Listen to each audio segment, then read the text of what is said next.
안녕하세요. 저는 서울에 살고 있는 50대 여자입니다. 이 나이 먹고 제가 서울의 상경에 살게 될 줄은 상상도 해본 적이 없는데 어쩌다 보니 좋은 인연들을 만나 서울에 살고 있습니다. 누군가 말하기를 나이 50이면 인생의 이막이 열린다고 했었는데 그게 정말 사실일까요? 누구보다 바쁘고 간절히 살았던 제 인생의 첫 번째 장은 어느덧 막을 내리고 믿어지지 않을 정도로 과분한 두 번째 장이 저를 어딘가로 이끌어가고 있어요. 저 끝에 다다르면 무엇이 기다리고 있을지 모르겠지만 지금 이 길을 가는 것이야말로 저물어 간다 생각했던 제 인생의 한 줄기 빛이랍니다. 저는 평범한 가정에서 태어나 특별히 잘하는 것 없이 학교를 졸업했습니다. 제 또래의 친구들처럼 꿈이 있다거나 꼭 이루고 싶은 장래 희망 같은 것은 없었어요. 조금이라도 더 어렸을 때 목표를 정해두고 열심히 공부했더라면 어땠을까 하는 생각을 종종 하고는 합니다. 딸아, 우린 네가 병원에서 일했으면 한다는 부모님의 뜻에 따라 간호조무사 자격증을 취득했어요. 그런데 뜻밖에도 부모님의 뜻을 따를 수가 없게 됩니다. 병원이 아닌 산후조리원에 취직하고 싶어졌거든요. 처음으로 제가 무언가의 의지를 보이자 부모님께서는 별다른 반대 없이 허락해 주셨습니다. 제가 제 스스로 신생아, 그러니까 갓난 아기를 좋아한다는 것을 나이 20살이 되고 처음으로 깨달은 거예요. 막연히 얼른 결혼을 해서 아이를 갖고 싶다 생각하며 그렇게 산후조리원의 신생아실에서 3교대 근무를 시작하게 되었습니다. 같이 조무사 공부를 했던 친구들은 모두 저를 말렸습니다. 아니, 일반 병원에서 일하는 것도 힘들다는데 굳은 일 많고 몸이 힘들다고 소문난 조리원을 왜 들어가려는 거야? 저는 대답했어요. 그냥 왠지 꼭 그래야만 할 것 같아. 세상에 나온 지 얼마 안 된 아가들은 균에 취약해요. 그래서 하루에도 몇십 번을 손을 닦고 씻고 소독하고 반복하지요. 그러다 보면 제 손은 이미 제 손이 아닌 것처럼 갈라지고 푸석해집니다. 3교대 근무도 그리 만만한 것이 아니었어요. 하지만 함께 근무하는 선생님들과 몸이 많이 힘들 텐데도 불구하고 오히려 저희에게 친절하고 상냥하게 대해주시는 산모님들이 있어 보람찼습니다. 물론 작은 눈, 코, 입과 손발로 하염없이 세상에 인사하는 꽃무리 아가들을 볼 때면 특별히 고생한 하루라도 힘든 줄을 몰랐지요. 지금 이렇게 떠올리다 보니 그때가 문득 그리워지네요. 은숙쌤은 진짜 잘 왔다. 그 나이 때에 이렇게까지 잘하는 쌤은 처음 봤어요. 출근 일주일째 되던 날 저를 아껴주셨던 선생님이 해주셨던 칭찬 한마디는 제 마음에 불씨가 되어 떨어졌어요. 불이 붙은 마음은 멈출 줄을 모르고 커졌습니다. 누군가에게 인정받는다는 것은 말로 설명할 수 없이 기쁜 일이더라고요. 그 칭찬 한마디로 조리원에 뼈를 묻겠다는 결심까지 하며 근 10년을 일했네요. 먼저 이직을 하셨던 그 선생님은 제게 은숙쌤한테는 무서워서 칭찬을 못하겠다 라는 농담까지 하실 정도였습니다. 조리원에서 근무하는 10여 년 동안에는 참 많은 일들이 있었습니다. 먼저 저희 남편을 만났습니다. 3교대로 근무하다 보면 한 달이 어떻게 흘러가는지 모를 정도로 정신이 없어서 연애는커녕 병원의 사람들을 만나는 건 가족들과 친구들이 전부였어요. 솔직히 말씀드리자면 친구들과의 만남도 점점 소홀해질 수밖에 없었습니다. 다 같은 직종에서 일을 하고 있다 보니 서로가 서로의 상황을 이해할 수는 있었지만요. 그런데 저를 전혀 모르는 새로운 사람을 만나 저를 설명하고 이해시키기가 참 용기가 나질 않았습니다. 몇 번 소개팅을 주선해주겠다던 친구들도 미적지근한 저의 반응에 포기를 하고 저도 그저 그렇게 살아가고 있었어요. 그러던 어느 날 오랜만에 친구를 만났습니다. 그 친구는 휴일이었고 저는 밤근무라 낮에 시간이 되는 날이었어요. 함께 식사를 하고 산책을 하려는데 친구가 깜빡하고 있었다며 손뼉을 쳤습니다. 나 얼마 전에 은숙이 너하고 딱 어울리는 곳 발견했는데 만나면 꼭 데려가야지 해놓고 깜빡하고 있었네. 그래? 그게 어디야? 친구 혜미가 데려간 곳은 동네에 있는 오래된 작은 서점이었습니다. 입구를 들어서자마자 기분 좋은 책 냄새가 코끝을 간지럽혔어요. 은숙이 너 책 무지하게 좋아하잖아. 어머, 야, 너무 마음에 든다. 어떻게 이런 곳을 발견했어? 내가 누구야? 고혜미잖아. 여기 분위기도 너무 좋지? 정말 너무 마음에 든다. 책 냄새도 좋고. 그래, 계집애야. 나 없이 혼자 올 때도 응? 분위기 좋고. 혹시 알아? 분위기에 반해 사랑에라도 빠질지. 뭐라는 거야, 하여간. 장난을 쳐대는 해미를 밀어냈고 천천히 책방 구경을 시작했어요. 요즘 인기 있는 책들부터 오래되어 구하기 힘든 책들까지 둘러보는 맛이 쏠쏠한 명당 중의 명당이었습니다. 이렇게 멋진 장소를 발견하고 저를 떠올려준 해미에게 고마워 책을 한 권 골랐습니다. 작가 이름도 책 제목도 처음 들어보는 책이었지만 책 표지가 해미와 잘 어울리더라고요. 조금 황당한 방식이라고 생각하실진 몰라도 저는 늘 그렇게 책을 골라 읽곤 했어요. 그런 방식을 해미도 좋아해 주었죠. 고른 책을 계산하고 서점을 나와 동네 공원을 산책했습니다. 꽃내음이 싱그럽게 올라오는 봄이었어요. 시간 가는 줄을 모르고 저물어가는 하늘을 구경했어요. 더 놀다 저녁까지 같이 먹으면 좋을 텐데. 그렇게 나랑 헤어지기 싫으면 이참에 한번 신생아가 되어보는 건 어때? 야, 죽을래? 헤어지기 아쉽지만 서로에게 격려의 말을 전하며 하하호호 등을 돌렸습니다. 조리원으로 가는 길, 몸은 피곤했지만 마음은 그렇게 싫지 않았어요. 오늘은 어떤 보람찬 일이 있을까? 두근거리는 마음으로 출근을 했었어요. 그리고 출근하자마자 입구에서 일하는 선생님이 말을 걸어오셨습니다. 은숙쌤, 오늘 지갑 잃어버렸어요? 아차, 평소에 워낙 지갑을 자주 잃어버리는 저는 이마를 때리며 가방을 뒤져보았습니다. 역시나 있어야 할 지갑이 없더라고요. 엄마야, 또 어디다 놓고 왔지? 여기 있으니까 내가 알지. 어? 이게 왜 여기 있어요? 아니, 30분쯤 전에 어떤 남자가 가져다 주고 갔어요. 햇살 책방이라고 하면 알 거라는데. 서점 갔다 왔어요? 아, 지갑을 찾았다는 생각에 반가우면서도 머릿속이 멍해졌습니다. 아니, 어떻게 알고 여기로 가져다 준 거지? 제가 여기 일하는 거 어떻게 알았을까요? 그야 나도 모르죠. 아니, 은숙쌤 아는 사람 아니었어요? 지갑을 찾아줬으니 당연히 고맙기만 해야 하는 게 사람의 도리. 손수 찾아준 정성에 사례라도 해드려야 하는 상황이었지만 어떻게 알고 가져다 준 건지에 대한 찝찝함도 어쩔 수가 없더군요. 저는 서점에 함께 갔던 친구에게 바로 전화를 걸었습니다.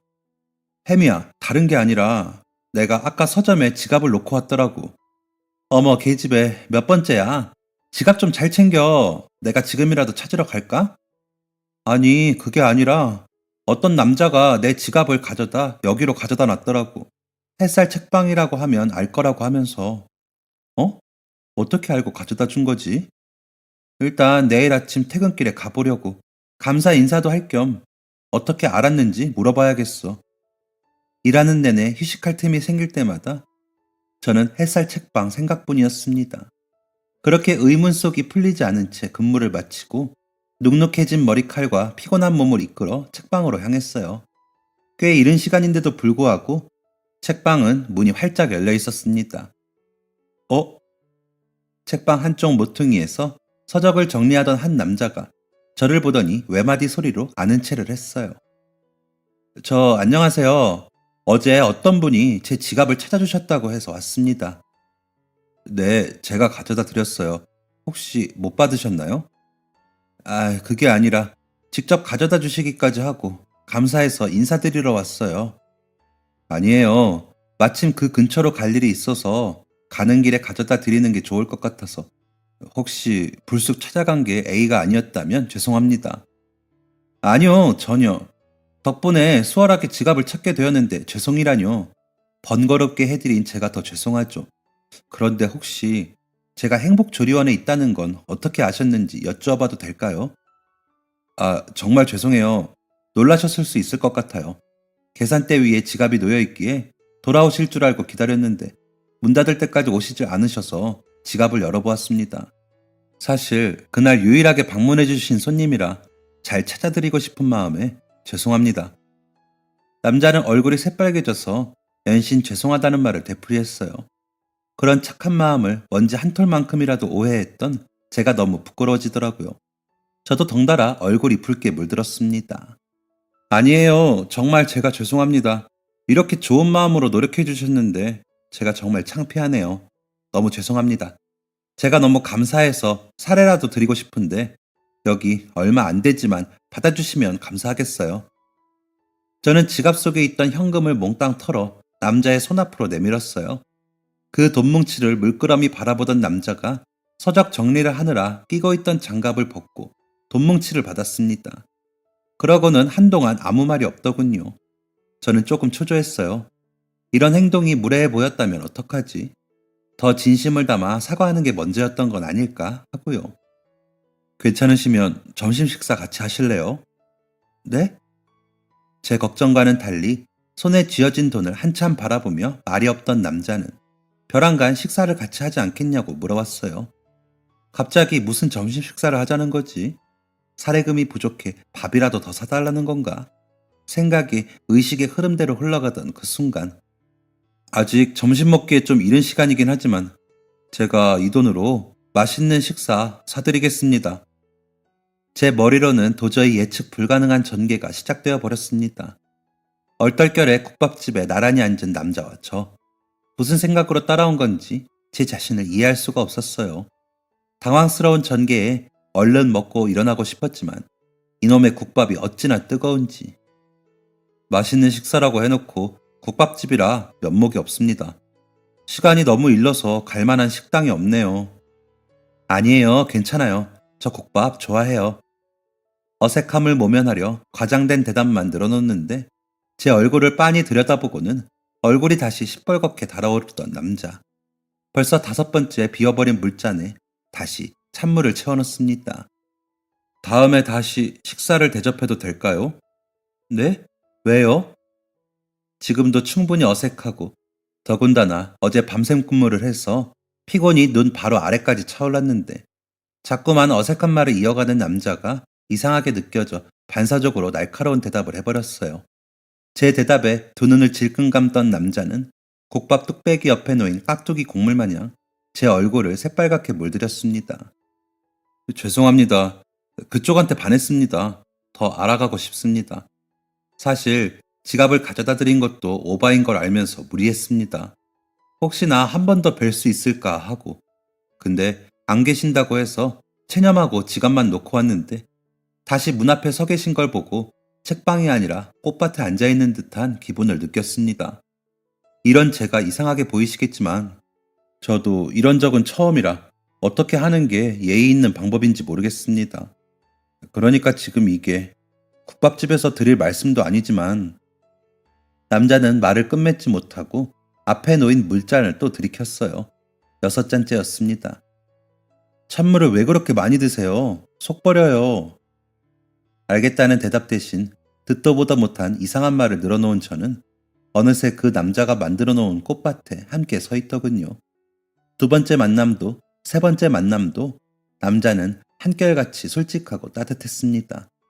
그렇게 1년, 2년, 5년을 만난 저희는 결혼까지 하게 되었어요. 저의 결혼 소식에 누구보다 기뻐했던 건 바로 그 책방을 처음으로 데려가 주었던 친구 혜미였습니다.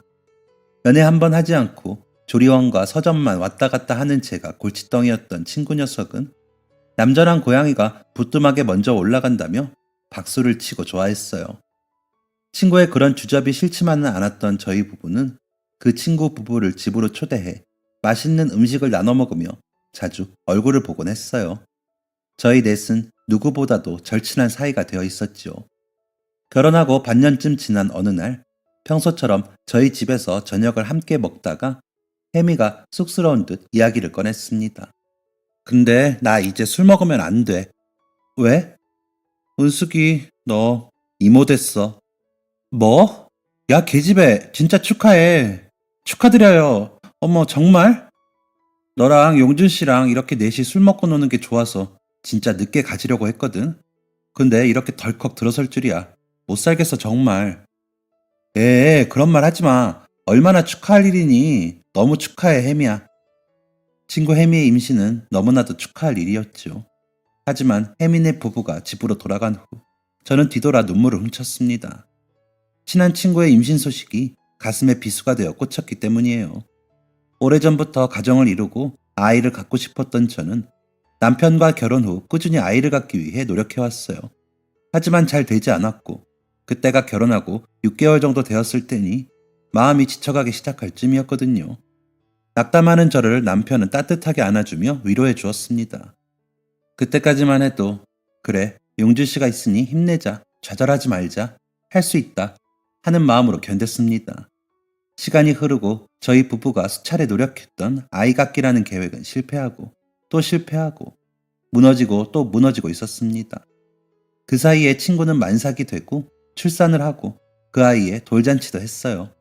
가장 가까운 곳에서 누구보다 축하하는 마음이었지만 가장 가까운 곳에서 그 모든 과정을 지켜보는 것 또한 제게 너무 큰 고통이었습니다. 약 3년간 시도하고 실패할 때마다 세상으로부터 불합격 도장을 받는 듯한 기분이었어요. 제가 고통스러운 것은 친구네 가족을 보는 것만이 아니었습니다.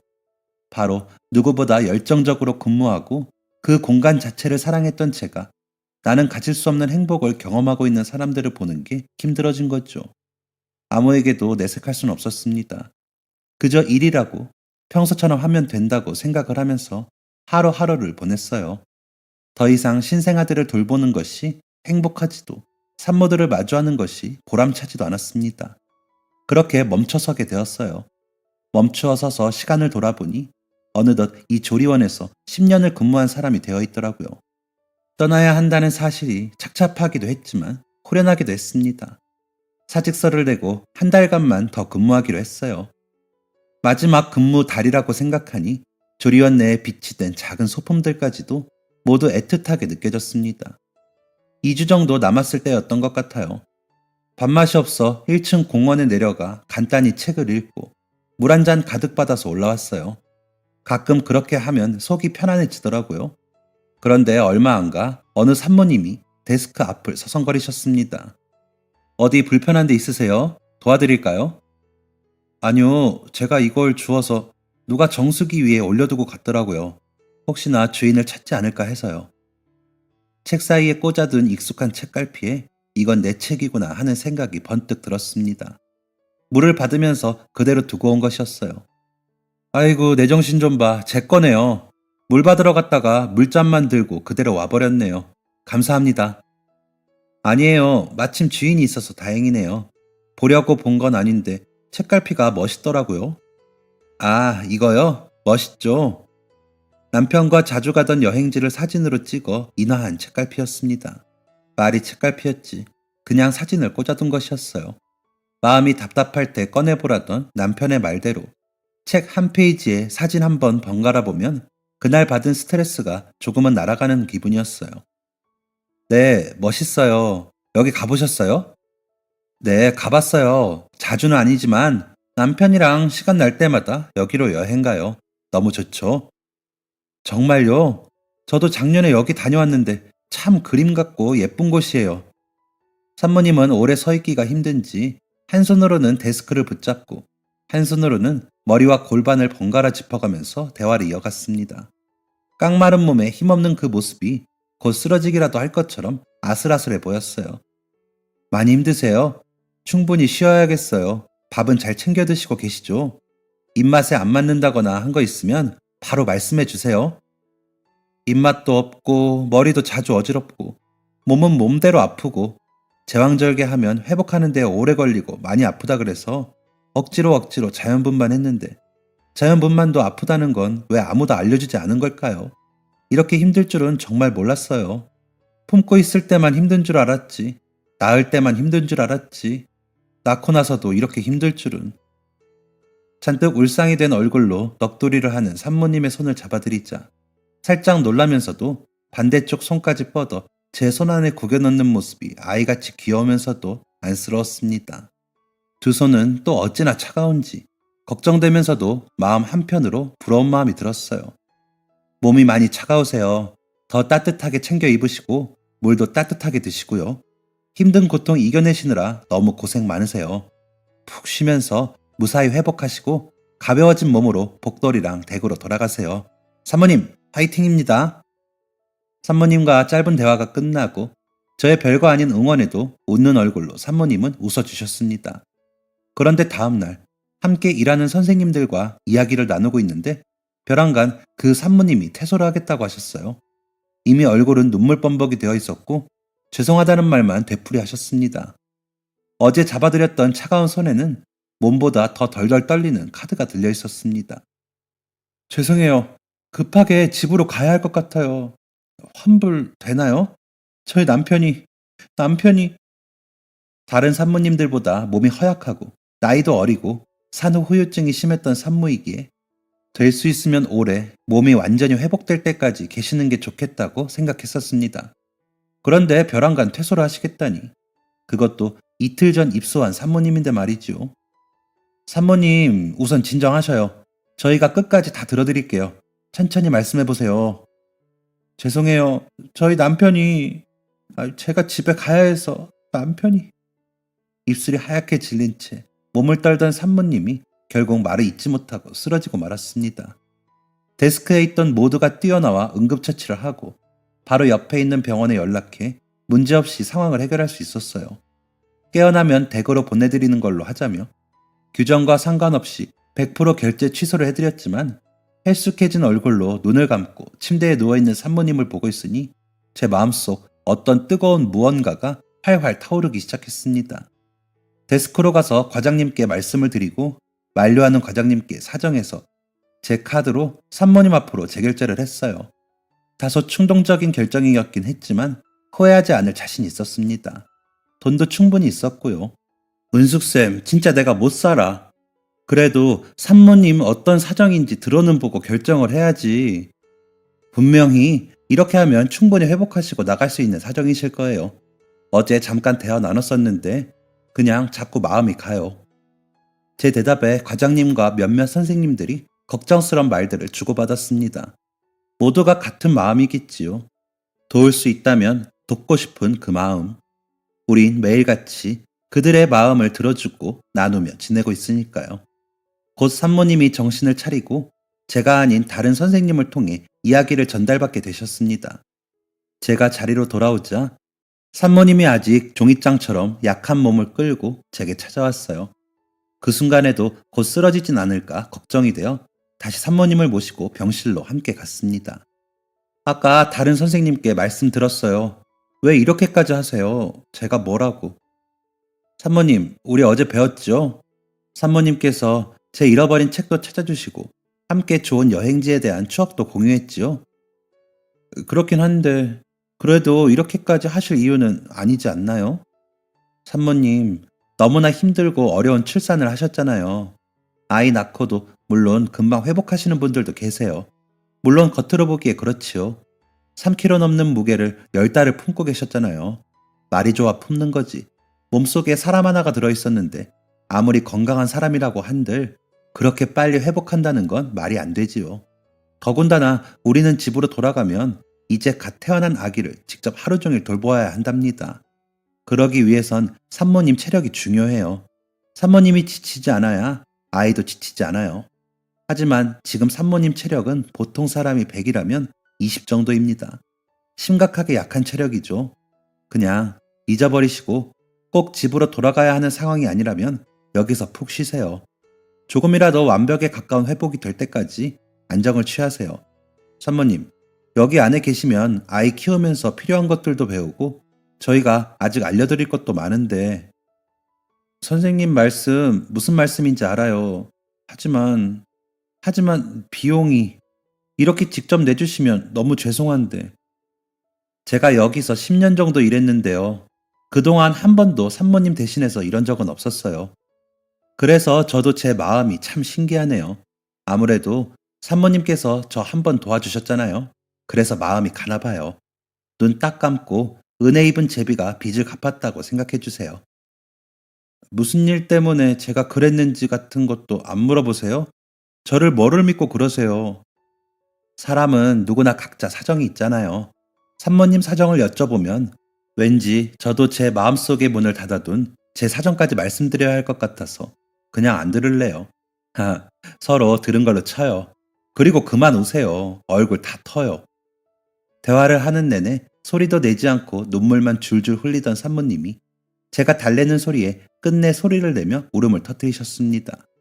산모님의 사정 너무나 궁금했습니다. 하지만 왠지 제가 난임으로 고생하고 있다는 말은 3년이나 노력했지만 아이가 들어서지 않아 마음고생 끝에 10년이나 몸담았던 곳을 떠나기로 결심했다는 말은 하고 싶지 않더라고요.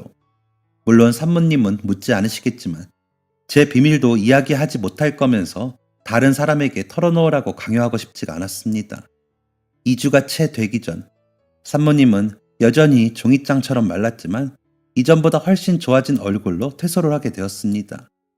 활짝 웃는 얼굴에는 더 이상 그 어떤 근심도 보이지 않는 것 같았어요. 선생님, 덕분에 너무 잘 있다가 갑니다.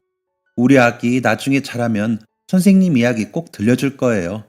아가야, 엄마가 너 낳고 몸이 물먹은 휴지처럼 엉망이었을 때 엄마 곁에 진짜 천사가 존재했었단다 하고요. 정말 감사합니다. 저랑 우리 아가한테 선생님은 천사 그 이상이었어요. 정말 감사해요. 아이고, 이렇게 생긴 천사가 세상에 어디 있대요. 과찬이네요. 그래도 산모님 얼굴 좋아지셔서 정말 마음이 놓여요.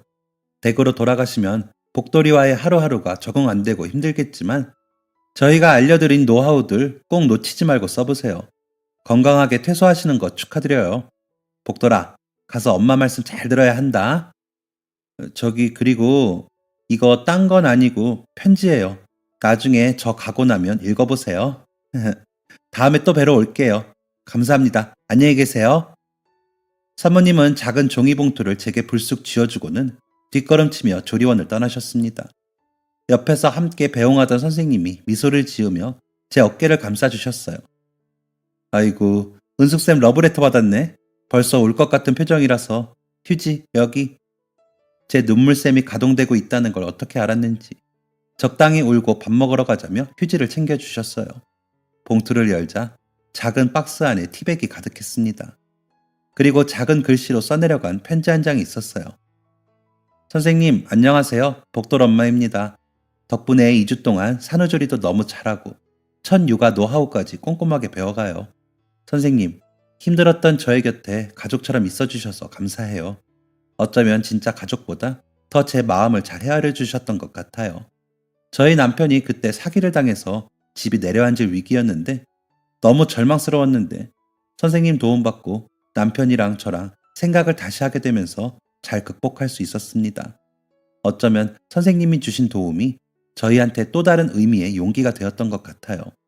선생님, 제가 퇴소하고 나서는 책을 잃어버리셔도 찾아줄 산모가 없으니 잃어버리지 마세요.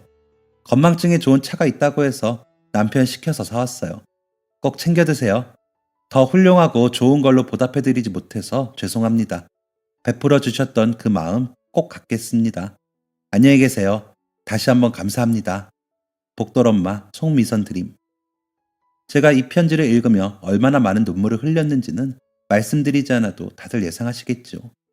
난임으로 인해 마음고생을 하며 조리원을 떠나야겠다고 생각했을 때 느꼈던 그 감정들이 이렇게 산모님께 편지를 받고 나서 울컥하는 마음과 겹쳐지면서 묘한 마음을 만들어냈습니다. 울었다가 웃었다가 한참을 편지 속에서 헤어나오지를 못했어요. 마지막 떠나는 이 조리원에서의 작별 인사를 제대로 하는 기분이 들었습니다. 저는 며칠 후 완전히 퇴사를 했습니다. 정들었던 선생님들도 산모님, 신생아실도 이제 모두 안녕이었어요. 퇴사 며칠 후 남편이 책방문을 잠시 닫았습니다. 마음의 안정을 위해 남편이 그동안 모아둔 출산 대비 자금으로 둘이 함께 국내에서 행복한 여행을 떠나기로 했어요. 그 여행의 첫 번째 여행지는 산모님과 책갈피를 보며 이야기를 나누었던 사진 속 장소인 경주였습니다. 남편은 여행을 다니는 동안 먹는 것부터 마시는 것, 입는 것 전부 제게 맞추려고 애써 주었어요. 나만 힘들었던 것도 아닌데 그동안 함께 누구보다 힘들었을 사람은 바로 남편인데 자신이 힘들었던 마음은 뒤로 하고 저에게 끝없는 사랑을 준 남편 덕분에 그동안의 힘들었던 세월이 어느 정도 위로가 되었습니다. 그리고 받기만 하는 건 제 마음이 허락하지 않았기 때문에 남편을 위한 작은 이벤트도 준비해 보았어요. 별거 아니지만 우리 두 사람에게는 무엇보다 삶의 원동력인 우리 두 사람이 담긴 기록들을 작은 영상으로 만들어 CD를 구웠답니다. 노트북에 CD를 켜두고 준비한 편지를 읽어주었어요. 애써 덤덤하게 저를 위로하기에만 급급했던 남편이 무장해제되는 순간이었습니다. 당신도 사람인데 힘들지 않았을 리가 없잖아. 누구보다 힘들게 고생해놓고 나만 위로하겠다고 이 여행을 계획한 거야.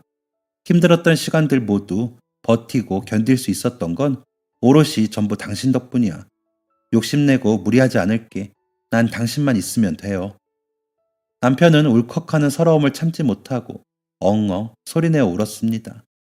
이제는 우리 두 사람의 더 큰 행복을 위해서 욕심을 내려두어야 했습니다. 10년 동안 일하며 아가 천사들 실컷 봤으니 그걸로 됐다고 생각했어요. 저희는 경주부터 여수, 전주까지 돌며 여행을 마쳤어요.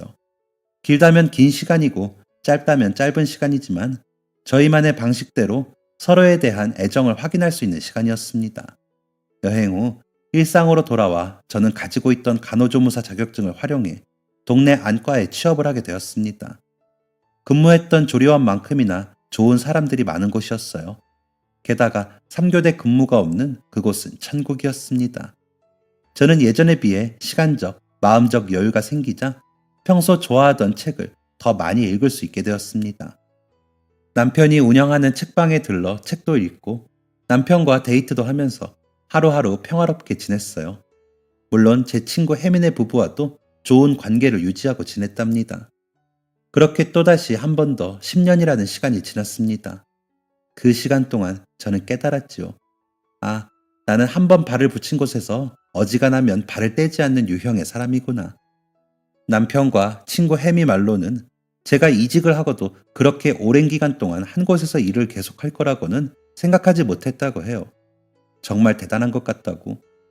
예전에 누군가한테 들었던 말인데 대부분의 사람들이 직장을 그만두는 이유가 사람 때문에 힘들어서 라고 합니다.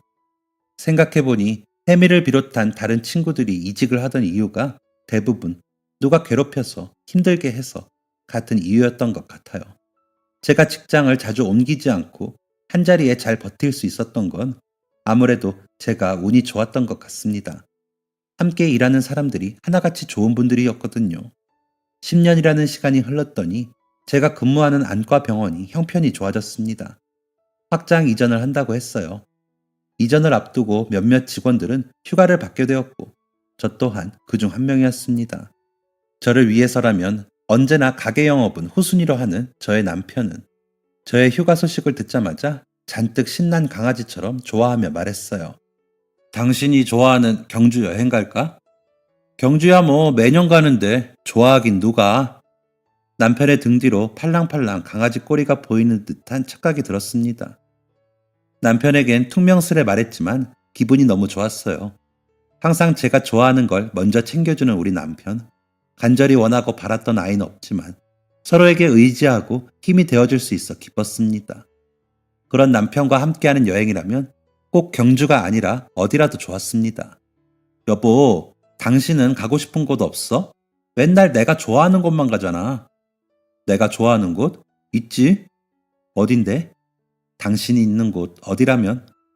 남들이 들으면 느끼한 소리를 한다고 느낄 수 있지만 제겐 세상 그 무엇보다 달콤한 말이었어요. 그렇게 떠난 여행은 언제나 그랬듯 즐거웠습니다. 여행에서 돌아오고 남아있는 휴가 기간 동안 저는 매일 책방에 나가 책을 읽으며 시간을 보냈어요. 그러다 우연히 국내 여행 에세이가 눈에 띄었습니다. 책의 표지가 사진으로 되어 있었는데 한눈에 알아볼 수 있었어요. 경주였습니다. 홀린 듯 책을 집어들고 시간 가는 줄 모른 채 마지막 페이지까지 직진했어요. 여보, 나 이 책 사야겠어. 너무 멋져. 사긴 뭘 사? 그냥 가져. 아니야, 그래도 금액을 지불해야지. 그래야 뭔가 이 책을 쓴 사람에게 예의인 것 같아. 이렇게 멋진 순간들을 담아주다니. 그 후 저는 책방에서 여행 책자들만 골라서 읽기 시작했습니다. 남편은 그런 저를 관심 있게 지켜보았어요. 궁금한 게 많지만 일단 제가 먼저 이야기할 때까지 기다려주는 느낌이었습니다. 여보, 이런 책을 쓰는 사람들은 평생 여행만 하며 사는 걸까? 글쎄, 틈틈이 다녔던 여행을 모아서 책을 내는 사람도 있지 않을까? 내가 직접 간 것도 아니고 남들이 여기저기 다녔던 이야기일 뿐인데 읽으면 읽을수록 재밌어. 참 멋있는 사람들인 것 같아. 이 책을 읽는데 마치 내가 여행하는 기분? 그리고 내가 이 여행지로 가게 되면 이 사람이 알려준 것들이 마구마구 생각날 것 같아. 정말 멋있지 않아? 누군가의 여행에 길잡이가 되어준다는 게. 멋있네. 당신, 이참에 여행 관련된 쪽으로 직업을 바꿔보는 건 어때? 예? 내가? 아이고, 내 나이가 지금 40을 훌쩍 넘겼는데 무슨 다른 직업을 가지겠어. 살면서 병원 일 말고는 해본 적 없는 저에게, 이미 40대를 훌쩍 넘긴 저에게 새로운 직업을 갖는다는 것은 엄청난 모험이었습니다. 왜 그렇게 생각해? 아직 우리가 살아갈 인생이 한참 남았어. 하고 싶은 것 도전하고 부딪혀보고 살아야 그게 인생이지. 그리고 당신이 정말 멋지게 해낼 것 같아. 방금 나한테 이야기하던 당신 모습, 눈빛이 소녀 같았어. 꿈 많은 소녀. 정말 실패할 사람은 그런 얼굴을 하지 못해. 망설이는 저에게 용기를 북돋아주던 남편. 꿈 많은 소녀라. 문득 학창시절 하고 싶은 것도 되고 싶은 것도 없었던 저의 모습이 떠올랐습니다. 이 나이 먹고 꿈을 키우기 위해 그때 제가 하고 싶은 것이 없었던 게 아닐까요?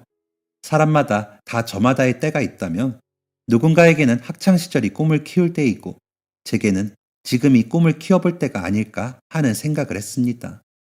용기를 얻은 저는 여행 가이드가 되기 위해 늦은 나이에 꿈을 품고 출발할 수 있었습니다. 필요하다는 자격증부터 있으면 좋다는 자격증까지 따는 건 물론이었고 제가 직접 다녀보면서 좋았던 여행지에 대해 더 자세히 공부도 하면서 준비했어요. 하루라도 더 늦기 전에 여행사에 입사하기 위해 쉬지 않고 온갖 면접을 다 보러 다닌 것 같습니다. 정말 쉽지 않더군요. 가장 큰 장벽은 아마 나이가 아니었나 싶습니다. 어려웠습니다. 늦은 나이에 경력 없이 취업을 한다는 것은. 하지만 어느 면접장에서 만난 젊은 친구가 지나가는 말로 조언을 해주더라고요. 저 지난번에도 뵌 것 같아서 안녕하세요. 저도 면접 보러 다니고 있어요. 저희 어머니도 요즘 사이버 대학에 들어가셔서 공부를 하고 계시는데 어머니 생각이 나서 오지랖이라고 생각하고 주제넘게 들으실 수 있겠지만 도움이 될 수 있을까 해서요. 요즘 고궁 투어 같은 쪽은 젊은 가이드보다 중년 가이드를 선호하는 분들이 꽤 있어요. 한번 그쪽으로도 알아보시면 어떠세요? 제 개인적인 느낌이지만 딱 뵀을 때 어울리는 느낌 있으세요? 어머, 반가워요. 이렇게 상세한 조언 너무 고마워요. 누가 나한테 이런 조언을 해준 적이 없는데 참으로 감사합니다. 늦은 나이에 꿈을 가지고 이러는 게 주책처럼 보일까 걱정했는데 덕분에 힘이 나요. 이 고마움을 어떻게 갚으면 좋을까요? 아유, 아닙니다. 그저 끝까지 포기하지 마시고 꼭 이루세요. 아직 앳된 학생 같은 얼굴을 한 젊은 친구의 조언에 서로를 함께 응원해주며 기분 좋게 면접을 마쳤습니다. 정말 힘이 나더라고요. 누군가에게 그런 조언을 받는다는 게 저는 그 친구가 했던 말을 그냥 흘려들으면 안 될 것 같았습니다. 들어보니 어느 정도 일리는 있더라고요. 가지고 있는 정보는 없었지만 다시 처음부터 한다고 생각하고 열심히 조사를 했습니다. 이 과정에서도 남편이 많은 도움을 줬어요. 그리고 오랜 시간 끝에 마침내 작은 여행사에 1년 계약직으로 취업에 성공하고 말았습니다. 소원을 성취한 듯 기뻤습니다. 쉽지 않았지만 기쁜 마음으로 열심히 성실하게 일했어요. 1년 계약이 끝나고 회사로부터 재계약 제의까지 받았습니다. 더 일할 수 있다는 것에 기뻤고 무엇보다 가이드로서 투어가 끝나고 나면 가이드를 신청했던 여행객들이 작은 칭찬과 감사 인사를 해주시는데 그게 그렇게 뿌듯하고 벅차오르더라고요. 그때의 기분은 마치 사탕처럼 달콤해 저를 더 열심히 할 수밖에 없도록 했습니다. 칭찬이나 감사 인사를 들을 때면 아주 오래된 꿈을 이룬 것처럼 그렇게 기뻤습니다. 그리고 2년째 마지막 근무를 앞두고 그곳에서 믿을 수 없는 일이 일어났습니다. 저에게 주로 가이드를 신청하는 분들은 대부분 가족 단위입니다. 어린 아이들을 데리고 오는 젊은 부부, 연세 있으신 어르신들을 모시고 오는 아들, 딸들, 그리고 그날도 연세가 지긋하신 할머니 한 분이 손주들 손을 붙잡고 가이드를 신청해 주셨어요. 호기심 많은 손주들은 할머니 손을 붙잡고 여행 내내 떠들어댔지요. 제게 직접 질문하는 게 쑥스러웠는지 할머니를 통해서 동심 가득한 질문들을 제게 전달했었답니다. 정말 귀엽고 사랑스러운 아이들의 모습에 저도 저절로 시선이 가더라고요. 그렇게 평소보다 느린 발걸음으로 가족들을 모시고 설명을 하던 도중 그 할머니가 계단에서 미끄러져 넘어지고 마셨습니다. 놀란 일행들이 웅성웅성거렸고 가장 앞줄에서 설명을 하며 걸어가던 저도 그 모습을 발견하고 냅다 달려갔지요. 어르신, 괜찮으세요? 넘어진 충격이 큰 모양인지 금방 대답을 하지 못하시는 모습에 지켜보던 손주들이 하나둘 울음을 터뜨렸습니다. 아유, 창피해. 그만들 울어. 할미 안 죽어. 손주들 울음소리에 정신이 드셨는지 농담 섞인 말씀을 하시며 아이들을 진정시키시고는 제 손목을 덥석 잡아당겨 귓가에 속삭이셨습니다. 내가 발목이 살짝 잘못된 것 같은데 아유, 심각한 건 아니고요. 정말 죄송하지만 난 여기서 기다릴 테니 우리 손주들 데리고 나머지 코스 부탁드려도 될까요? 아, 설명해주고 인솔만 하기에도 바쁜데 애들 부탁까지 드리는 건 좀 힘들까요? 저는 망설이지 않고 바로 그러겠노라고 대답을 드렸습니다. 하지만 어르신을 혼자 이대로 내버려두고 다음 일정을 갈 수는 없었어요. 저는 손주분들을 잠시 어르신과 함께 두고 나머지 여행객분들에게 양해를 구했습니다. 지금 어르신께서 발목이 다치셨는데 여기 바로 앞에 약국이 있거든요. 제가 잠시 다녀와야 할 것 같습니다. 대신 지연되는 시간만큼 오늘 가이드 마치고 제 개인 사비로 선물 하나씩 드리겠습니다. 죄송합니다. 양해 부탁드립니다. 다행히도 괜찮다고 얼른 다녀오라고 해주시는 분들 덕분에 저는 약국으로 갈 시간을 벌 수 있었습니다. 최대한 지체되지 않도록 얼른 약국에 다녀와 어르신 발목을 치료해드렸어요. 더 제대로 된 치료를 해드릴 수 있으면 좋을 텐데 외과 근무를 한 번도 해보지 못한 게 살짝 후회가 되는 순간이었습니다. 간단한 응급처치를 마치고 어르신과의 약속대로 손주분들을 데리고 마지막 일정까지 무사히 마무리를 했어요. 다쳐서 편찮으신 할머니가 걱정이 되는지 이전만큼 즐거운 모습은 볼 수 없었지만 가는 곳곳 자기들끼리 손을 놓지 않고 잘 따라와주는 모습이 영 기특했습니다. 일정을 마치고 아까 그 장소로 돌아가자 멀리서부터 어르신을 발견한 아이들이 먼저 후다닥 뛰어갑니다. 그리고 어르신 곁에는 자녀분들로 추정되는 두 부부가 있었어요. 안녕하세요. 저희 어머님께서 다치셨는데 도와주셨다고 해서 모시러 온 김에 감사 인사를 전하고 싶어서요. 애들까지 봐주시고 너무 감사합니다. 안녕하세요. 아니에요. 그게 제 일인데요. 그나저나 다치신 곳이 얼른 괜찮아지셔야 할 텐데 걱정입니다. 제가 더 제대로 치료를 해드릴 수 있었다면 좋았을 텐데. 아유, 됐어. 이제 하나도 안 아파요. 나 때문에 약국까지 갔다 와주고 고맙지? 고마워. 감사 인사를 하려고 기다렸다는 자녀분들과 간단히 인사를 주고받는데 그중 한 여성분이 조심스럽게 제 옷자락을 손으로 잡더군요. 저 혹시 예전에 행복조리원에 계셨던 분 아니세요? 저는 깜짝 놀라고 말았습니다. 그게 벌써 몇 년 전인데 저를 알아보는 분이 계시다니요. 네, 맞아요. 아주 오래전에 근무했었어요. 어머, 여보, 어머님, 이분이 그분이세요. 저 도와주셨던 분. 아이고, 그게 정말이냐? 이보시오. 아이고, 이를 어째. 저 기억 안 나세요? 저 선생님이 조리원 비용까지 결제해 주시고 돌봐주셨던 그 산모예요. 복돌이 엄마. 저는 그 말을 듣고 온몸에 소름이 돋았습니다. 수많은 산모와 아이들이 조리원을 스쳐 지나갔지만 희미해진 세월 속에 또렷하게 남아있는 유일한 이름 복돌엄마. 저는 너무 놀라서 제 옷깃을 쥐고 있던 그 작은 손을 덥석 잡아버렸습니다. 세상에, 말도 안 돼요. 이렇게 만나다니. 진짜 뵙고 싶었어요. 진짜 정말로. 금방이라도 눈물을 흘릴 것처럼 붉어진 눈시울로 몇 번을 반복해서 말하던 복돌 어머니는 더 미루고 싶지 않다고 지금 당장 시간 괜찮냐고 물었습니다. 지금 꼭 같이 밥이라도 먹고 싶다고요. 오늘 일정이 다 끝난 저는 시간적 여유가 있었고 그렇게 복돌이네 가족들과 함께 식당에 앉아있게 되었어요. 아이고, 여기 너무 비싼 것 같은데 이렇게 비싼 거 안 사주셔도 되는데요. 무슨 소리세요? 선생님이 저희 부부한테 어떤 분이신데 제가 정말 뵙고 싶었어요. 조리원을 몇 번을 찾아간지 몰라요. 처음엔 그만두셨다는 말을 듣고 좌절해서 그냥 돌아왔다가 다시 생각해보니 연락처 정도는 알 수 있지 않을까 해서 두 번, 세 번 찾아갔는데 갈 때마다 개인정보를 알려줄 수 없다는 말만 되풀이 하더라고요. 선생님 잘 지내고 계시다는 말과 함께요. 예전보다 많이 건강해 보이세요, 산모님. 아, 이제 산모님이라고 하기엔 조금 그런가요? 뭐라고 부르셔도 저는 좋아요. 제가 그때 편지에 이름 적어드렸는데 기억 안 나시죠? 송미선이에요, 제 이름.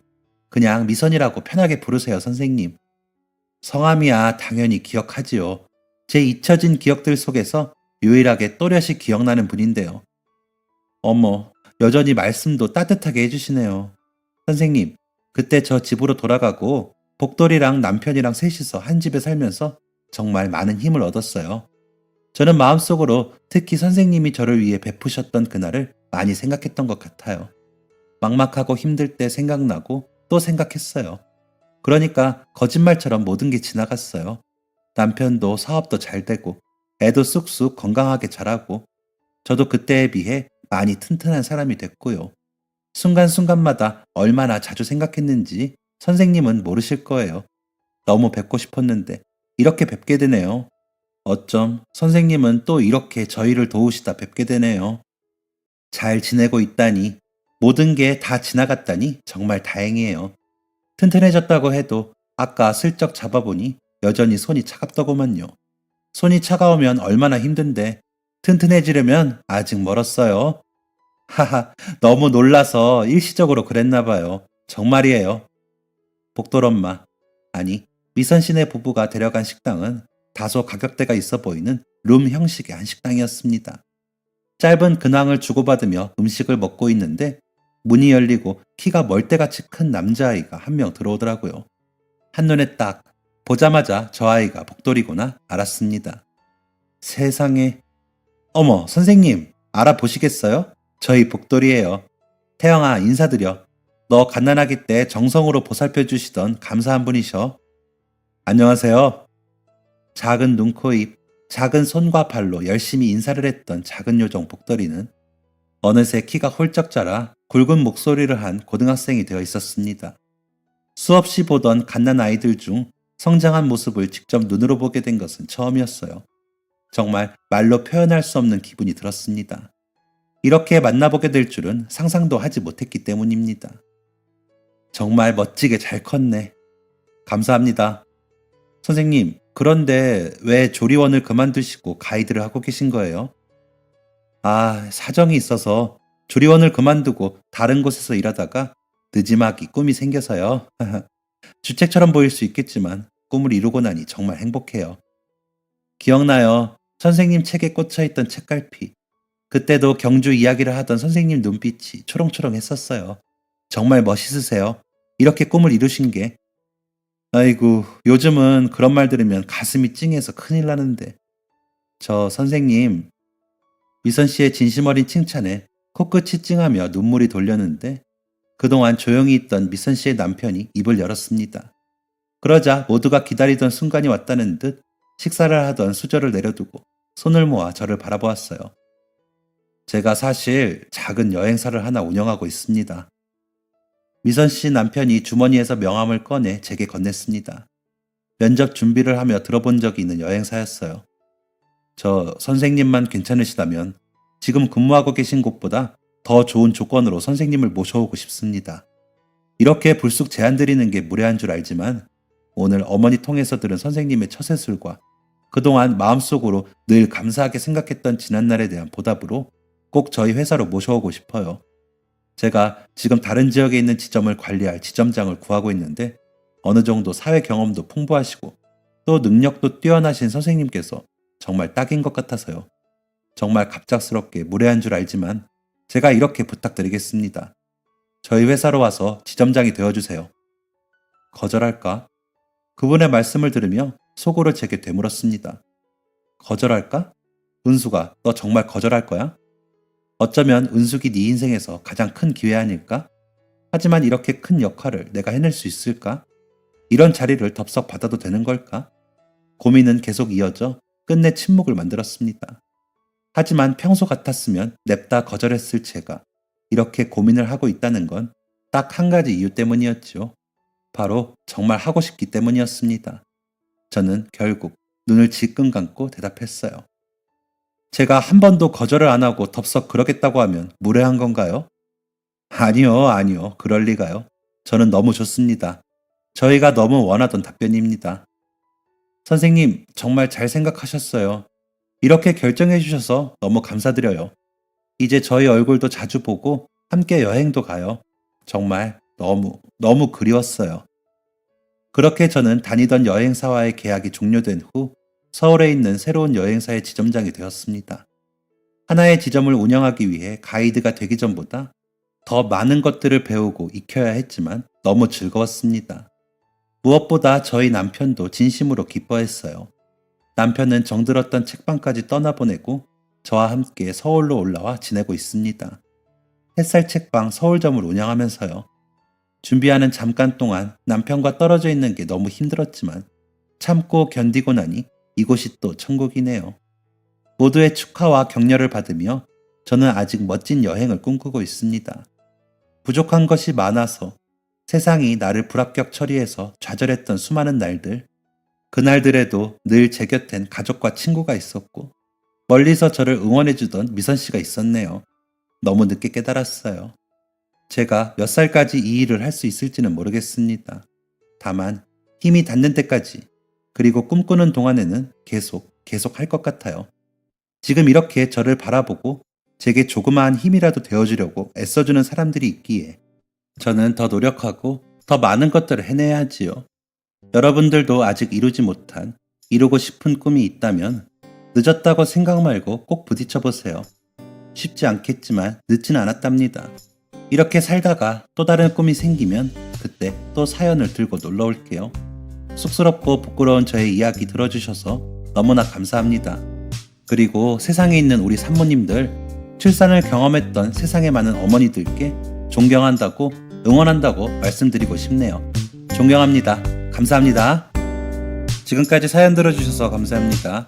사연이 재밌으셨다면 구독과 좋아요를 눌러주세요. 감사합니다. 안녕히 계세요.